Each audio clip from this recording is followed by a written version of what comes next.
Do you feel like you're constantly fighting an uphill battle against chaos, confusion, and of course, we know it all, the resistance? If you answered yes to any of those questions, well, today's episode is where you may want to take the seatbelt and buckle in because we're really about to unleash a game changing episode today around the revolution on the way to lead your projects and the PMO. In today's episode, we're going beyond just the basics. We're diving into more of a deep understanding of some proving and practical strategies that work in the world's top PMOs using consistently as they deliver outstanding results and wow their customers and their stakeholders. You mind if I share a quick quote with you? Where it's not really a quote, it's a blurb that I pulled out of an article. So, according to a case study on the PMI website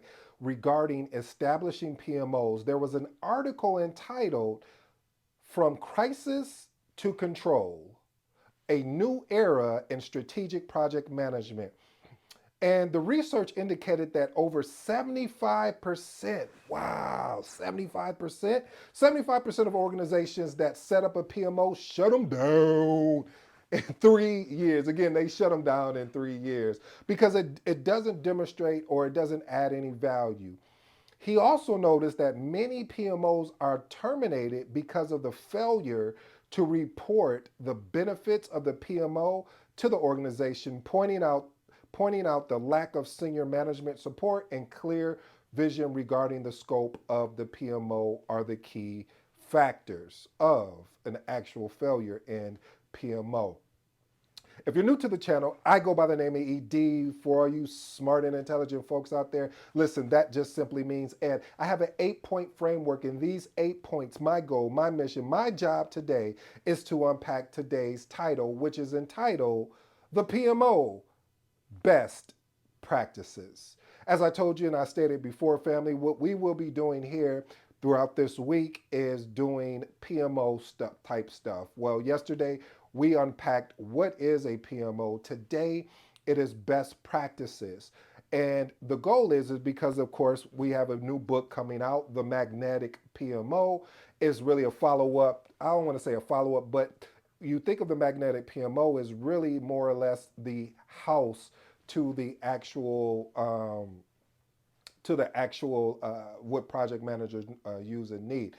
Also, I want to give a big shout out to my friend, my buddy, my mentor, coach Phil. He released a new book, and I'm over here trying to grab it. So, new book, the DIXSI, the DIXSI model. The D stands for define, the I stands for identify, the G stands for generate, the C stands for choose, and the I stands for implement, and the V stands for verify. The reason why I think this you need to have this in your collection if you're a project manager, you need to have this collection if you're just someone an executive, you need to have this in your if you're a new project manager or you're thinking of getting in project management, you need to have this book in your actual studies because I know if you're watching me, I know you're a life learner. What is a life learner? Somebody that is willing to continue to get better at their craft, someone that is willing to invest in themselves and not wait for others to invest in them. So,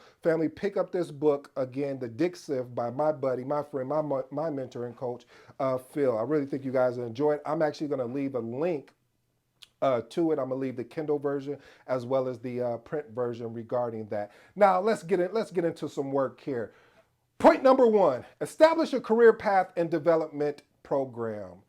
People, what's so funny is that I started with this family because of the fact that the only way a PMO really works extremely well is people. You can bring all the tools you want to. You can bring all the governance you want to. You can bring all the dictatorship and say, if you don't do this, it doesn't mean anything unless we get the people to a certain degree of development that allow them to be able to be self-sustaining, to be self-organized in a way to hopefully support the PMO. So This is why I started off with this. People are so important. And it frustrates me when I read material about PMO when I was doing my research, and all it was just a whole bunch of governance and framework. I'm like, that's great, but this is super important. So let's unpack this.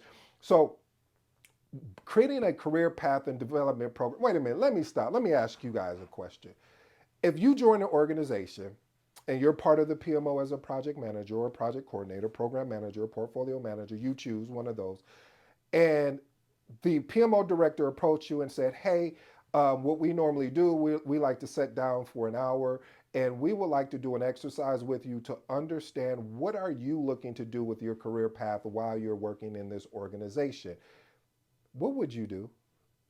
Leave that in the comments. So, family, the reason why that I recommend that you definitely, that a PMO establishes a career path and development program for their PMO people that actually, when I say work in the PMO, I'm talking about your PMO directors, um, PMO analysts, and then outside of that, meaning project managers.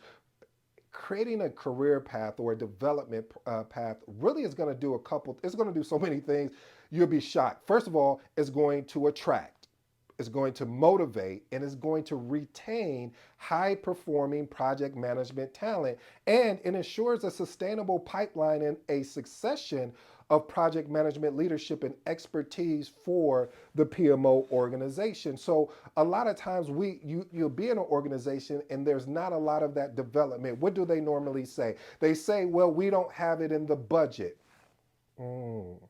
But is it going to cost you more to bring on a new resource and then train them up versus attracting and retaining the current resources that you currently have? That's another one of those that I want you to think on. But family, I'm big on this, as you can tell, because I'm really spending a lot of time here. I'm spending a lot of time here because if you're in a PMO that doesn't support training, that doesn't support growth as a project manager, you may want to start thinking if it may be a true fit. Now, again, if you're not into development, if you're not into growth in your career, then hey, maybe it may work just extremely well for you. Point number two, foster a data-driven and evidence-based PMO. I'm laughing because sometimes I've been in PMOs where it was an emotional-based PMO versus a data-driven and evidence-based driven. Foster-driven and evidence-driven PMOs is really just creating a culture as well as an approach that leverages data, analytics, and insights to actually improve project management decisions, projects, and the most important thing is the outcome.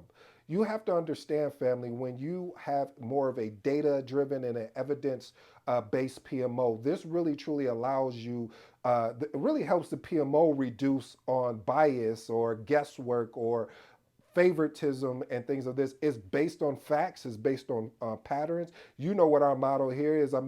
Hey, listen, documentation over conversation. Why? Conversation is good, but documentation is great or exceptional, or I could keep using all type of adjectives. But the point I'm trying to get you to understand, family, it is very important that you have a data-driven and an evidence-based. This again eliminates so many of the emotional attachment that we have to our work. I'm guilty of that too. It's like I could put together this amazing project schedule or amazing project management plan, and if it doesn't make sense, then I need to be able to take the constructive criticism of them attacking the work, not me, to make it fit the current environment that I'm in. Let's move on to let's go to three. Point number three, establish a project management community of practice. Practice? Yes, AI, we're going to talk about practice here. Why is practice important? It's important for the PMO because when you establish a project management community of practice, this truly brings together the project managers. There's been organizations where I've been in, I won't name the names, where they've literally pitted, or I should say, put against project manager against project manager. Oh, like this project manager is really killing you. Like for me, I can handle that and I enjoy it because I'm very competitive. But that is not the decorum. That is not the way to actually lead a successful PMO. It's important that other project managers share their knowledge, their experiences, their best practice, and this really creates a sense of community, because when you have project managers and the PMO really lockstep and they really are really watching each other's back, we don't have some of these challenges that you would have on when you're leading on projects where your budget, where your schedule, where your scope and quality are all messed up. No, no, no, no, no. Because the project managers and the PMO made a decision, not a choice, to align together, to lock arms and say, we're going to walk through this together. And anybody that is not with us is against us. I love that. Let's move on to point number 4. Foster a customer-centric mindset. I know what you're thinking. You probably heard me say it before. If you haven't, you're about to get it now. You know, Burger King has that motto, you can have it. You kind of get where I'm going. Point I'm trying to make is you can have it your way. Having a customer-centric approach, it really cultivates the PMO across the organization by focusing on understanding, anticipating, being proactive versus reactive, and exceeding the needs and expectations of internal as well as external customers. Did you peep what I just said? Did you pick up what I just laid down? What I'm saying here, family, sometimes we forget that our stakeholders are our customers. We forget that the business is our customer.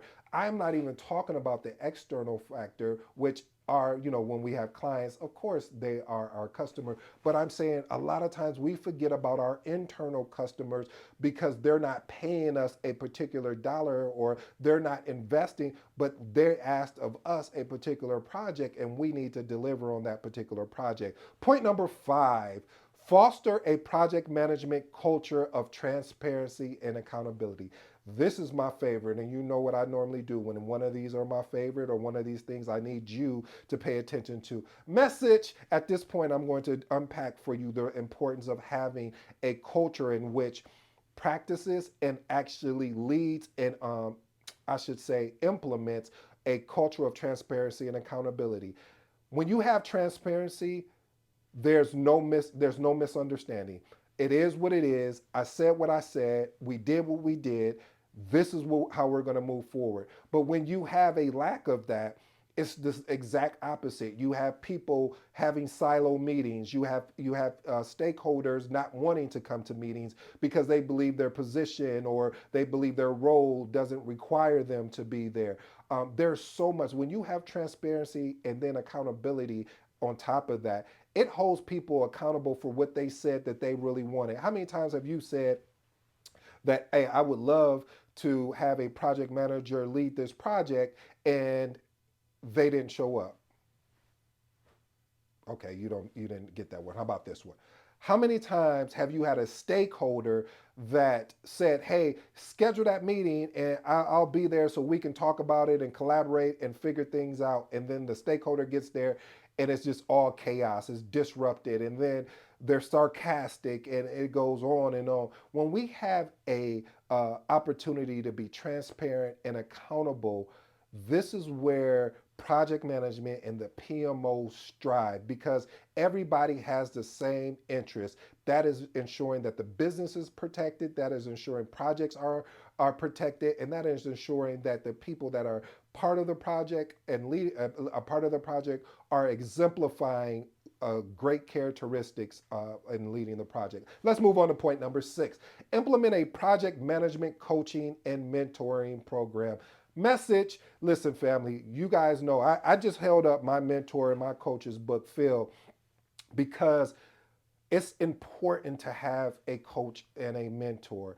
If you do not have this in your career, if you're thinking about getting into this thing that I love, that I hope you fall in love with, called project management, I'm going to advise you right now, get a coach, get a mentor, get both of those, because what can happen, especially in the PMO, implementing project management coaching and mentoring, a mentoring program, it really provides more a personalized and a confidential support and guidance to project managers as well as the PMO staff.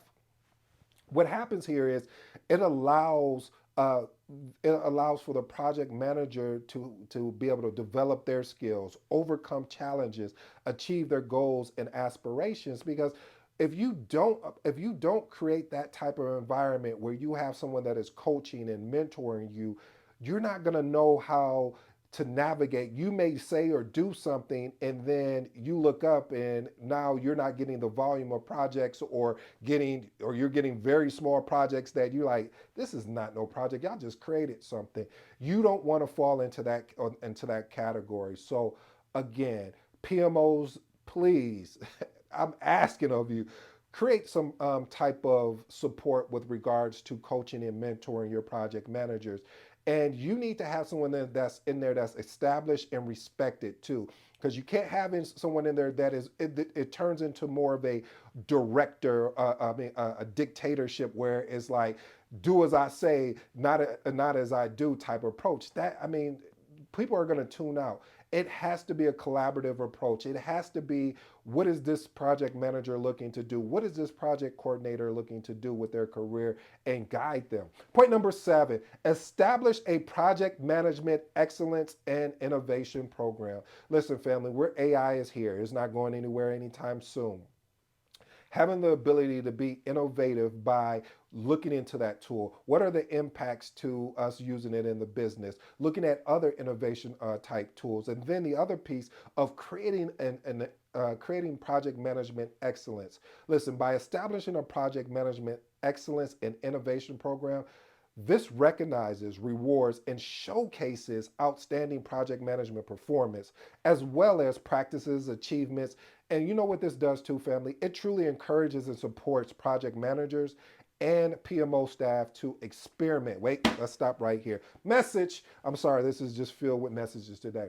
When you experiment, family, you test things out to see what's going to work. I've been running ever since, and I got to give this to, oh man, I can't, his name is Stephen Bartlett. He had an episode talking about experimenting, how much he started experimenting more and more. This is why I'm experimenting now, as you can tell, with doing at the same time as I'm getting ready for my book to launch, to really focus all the attention around PMO. And I'm getting feedback from you. I know what you guys are saying, and I have to be willing to make that adjustment, and I may make an adjustment. It depends on how this episode does today. So again, family, creating an environment that really allows for innovation and improvement. Point number 8, implement a PMO maturity model. What is a maturity model? Listen, by adapting and implementing a PMO maturity model that assesses as well as benchmarks the PMO capabilities, processes, and the performance against industry standards and best practices to provide frameworks for continuous improvement investments. Let me park here real quick. What I've noticed too, and I've been guilty of it, where we would say, well, this is how I've always done it, meaning if you're coming from another organization, well, this is how we done it in our organization, and you guys don't do it that way. You have to be careful with that, because you have to understand of the complexity of the organization. I'm not making any excuses, but I used to be guilty of this too. So I want to share you how I finally came to realize certain things.